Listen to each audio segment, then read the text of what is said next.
All right, friends. Doc South here, and oh gosh, is this? Yeah, it's kind of wobbling there. Okay. Well, anyway, here I thought it might be fun. I don't know. I'm getting ready to go to the Chatterbox today. Going to be DJing up there, and which is good.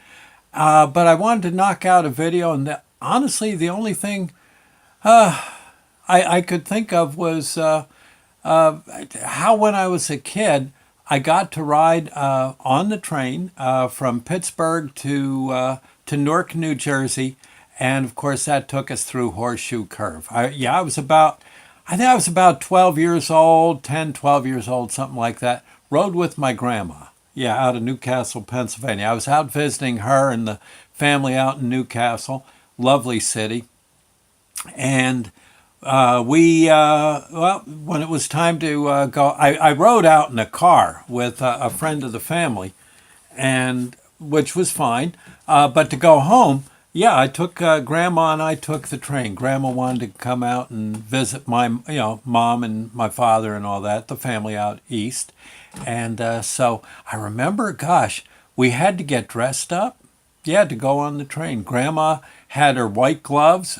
She was wearing a nice, pretty dress, and I think she had. It wasn't quite a shawl, but it was like a nice little sweater, because it was air conditioned on the train, and she didn't want to get a chill. I had to actually wear slacks, for crying out loud. And slacks have never been a favorite of mine, but I had to wear slacks. I think I had to wear a nice little, like a shirt like this one, but nice. Yeah, had to have a clean T-shirt, and I had to shine my shoes. Yeah, we had to be dressed up, and so we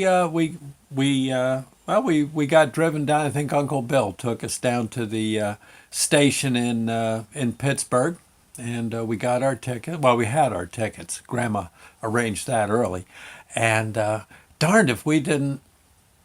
Yeah, I can still see that train leaving Pittsburgh. I don't know if it came from Chicago. It seems to me we left on time, so it may have originated out of Pittsburgh. And we're riding through. Of course, I was so excited because we were going to go through the mountains. I already knew about Horseshoe Curve. Gosh, Pennsylvania Railroad went right by my house back then in Island. Oh, this was just, it couldn't have been better. Couldn't have been a better time. And I think, yeah, well, we get on the train. We board the train, show the porter our tickets, and that we had seats arranged. There were these really nice, comfortable, reclining kind of chairs with doilies. Yeah, doilies on the at the headrest. Uh huh. Yeah, yeah. And Grandma said I could have the window seat, and which was good because man, I wanted to do some serious looking. And off we went. The thing too about a train, you just you don't even know you're starting, but all of a sudden you just like that. Yeah, and off it goes. Yeah, the of course, yeah, the conductor comes in, wants to see all the tickets. Say, hey, young man, let me see your ticket. Okay, child's fare. Again, I don't know if I mentioned, but I think I was around 10 or so, in that neck of the woods. Wasn't very old. Very excited though, and off we went. Yeah. And you rode through the outskirts of Pittsburgh, through the freight yards and the marshaling yards, etc. Of course, my head just couldn't be any more spinning than looking at all the there were steel mills. We were running along the river a bit, if I recall right. Things out on the river, stuff to see in the city, and again, I can't think of anything better than a good old train ride. But eventually, we're rolling through the countryside east of Pittsburgh, heading for heading for the center of the state, and the mountains start getting higher, the valleys deeper, and again the engineers that. Not the railroad engineers, but the design engineers who put that railroad together really knew their stuff. I mean, you get right down to it. They managed to find a relatively mild grade again from Pittsburgh to Philly.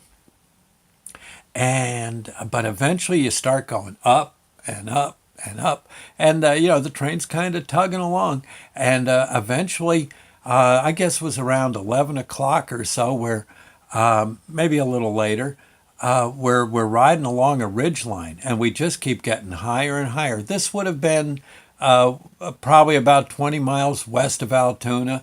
We pull into well, maybe further west. We pull into Johnstown, which was basically a steel mill town. All the steel mills were belching smoke, and you could see sparks and guys guys running around holding their arms. Oh, and again, all these you could see sometimes maybe well, it was summer, so the big doors to the steel mills were open. You could see all sorts of sparks flying, and and again, just almost clouds of smoke. And again, it was just a normal day in Johnstown. But I remember thinking, "Oh man, dig that, cool." And again, from Johnstown, we go up a little more, and more and more and more, and pretty soon you're riding, the train's riding along this ridge, and we're about 500 feet above a highway.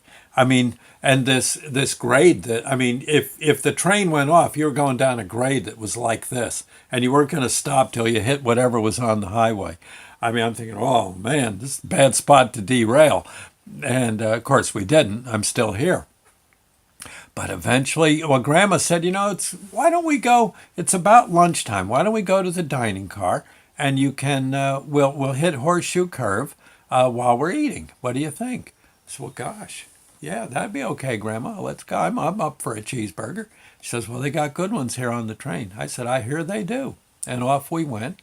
We got seated. We were early for lunch. So we sat down. And again, they had just the nicest little table, a tablecloth, and everything was just so fancy. Yeah. I mean, I had to drink my chocolate milk, like this. Yeah. And and again, I got the window seat. And where, gosh, the waiter comes up to us, says, "Yes, folks, what would you like?" Well, Grandma said, "Well, we'd like some chicken soup." What do you? I said, "I would anyway. What would you like?" And to me, and I said, "Gosh, chicken soup sounds chicken noodle." The porter said, "Yep." No, the waiter, not the porter. And he said, "Yeah, it's very good." So I had some myself earlier today. Okay, I said, "Well, that and I guess a cheeseburger." Yeah, he said, okay. And Grandma wanted, there was some kind of little chicken dish she wanted, and fries came with it. And I can still, at that point, we were starting to go around curves, not quite Horseshoe Curve yet, but we're going around curves that were fairly sharp. And the train wasn't slowing down so much for him. I remember the porter, again, I want to say porter, the waiter came up to us with soup in his hands. He's walking, and the train is like, like that. He didn't spill a drop. He just said, "There you are," and there you are, madam. And me, oh my gosh, so people would have been scalded. They'd have been better off, working up in the steam engine. Well, it wasn't a steam engine; we had diesel going. But you see what I mean? Yeah. Oh my God, I would have been dropping soup all over the place, and it was actually hard. To this point, now at this point, it was hard. I figured it'd be very hard to walk. And I'm slurping down my soup. We hit another curve. My soup goes over to one side, the other, like that. I'm trying to, play. Oh my gosh, you're missing your mouth with the spoon. It's getting pretty wild. And then all of a sudden, Grandma says, let me look. She says, "Yep, we're coming into the curve, Horseshoe Curve, pal." I said, "Whoa." Okay. And by now I got my cheeseburger, sorry. And I'm munching away. I'm looking out the window, and we start going around this, oh my God, this really sharp curve. And we had to slow down a little, and you can tell we're going down a little at the same time. But also, we're now, again, maybe 600 feet up over it seemed to me anyway, above some highway. And the highway leaves us, heads off, I guess, to the south. And we're going off, well, we're into the curve. We're going around. And I remember, my God, the train was really, Yeah, and and there's all of a sudden you can look out over the valley that the curve went around that it overlooked. I guess the valley that was filled in so they could make the curve instead of a bridge. And it went, there was like a reservoir that stretched out in steps, if I recall right, off into the distance. You could see trains coming up on the other side of of the curve. Yeah, there were like, it was a freight train or two coming. And I said, oh my gosh, this is just amazing. By the way, you can go to YouTube and see videos of riding through Horseshoe Curve. It's kind of, I recommend it. There was just so much to see. And of course, cheeseburger never tasted better. And it was just a blast. God, love a duck.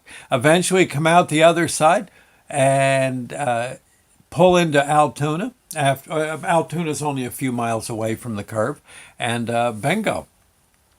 We stopped there, I guess, and I imagine they probably, well, I don't know if they changed the engineers there or not. They might have. And then that engineer that took us out from Pittsburgh to Altoona would probably he'd probably take a train back from Altoona back to Pittsburgh. Okay. And but it was and I remember everything just so fancy and beautiful. I didn't realize. I was looking up the history of Horseshoe Curve. They built that in the 1850s. 1850s. Honestly, I thought it was built, in the days of mechanized equipment, steam shovels and bulldozers and stuff. Maybe in the certainly steam powered equipment in the like in the 1880s or so. But no, it was built in the 1850s. They built that thing with pick and shovel. I guess horse and ox pulled dredges and carts. Yeah. And they did it in about 3 years. Nowadays, my God, it would take centuries. People would probably walk off the job. What do you mean? I got a pick and a shovel, and we got to knock down that mountain and level off this. Oh, you got to be kidding! How much an hour? Oh no, you don't. I can see it now. But yeah, that's amazing. I didn't realize. But a wonderful thing to see. Actually, there's a park there. If you're out around central Pennsylvania, you can go to Altoona, and I think there's roads will direct you to Horseshoe Curve, and you actually go there and you can stand on the curve and watch the trains go by. A lot of times the freight trains, from what I hear, they have engines pulling and they got engines pushing. And it's a real tricky operation. I saw a video of it once, and it ain't easy. If the guy in front pulls too hard, if the engines in front pull too hard, or the engines in the back don't pull quite well enough, I guess something can happen to the train. You got to do it just right. They're in constant contact with one another, from what I hear, and it's quite the quite the thrill. Evidently, you got to know your baloney to knock that one out. And when you get through, it's good, I guess, to say a prayer as you hit the curve with a huge coal train. And it's probably very good to say thank you, God, when you get to the other end, because I think it ain't a picnic. It's what do you call it? A white knuckle ride. Okay. Anyway, I thought I'd say. Anyway, friends, that's hopefully this came out okay. I don't know, but. Again, you can look it up. Lots and lots of videos on YouTube about Horseshoe Curve. Pretty cool. A lot of cool stuff. Okay, I'll see you later. Bye now and thank you. God bless.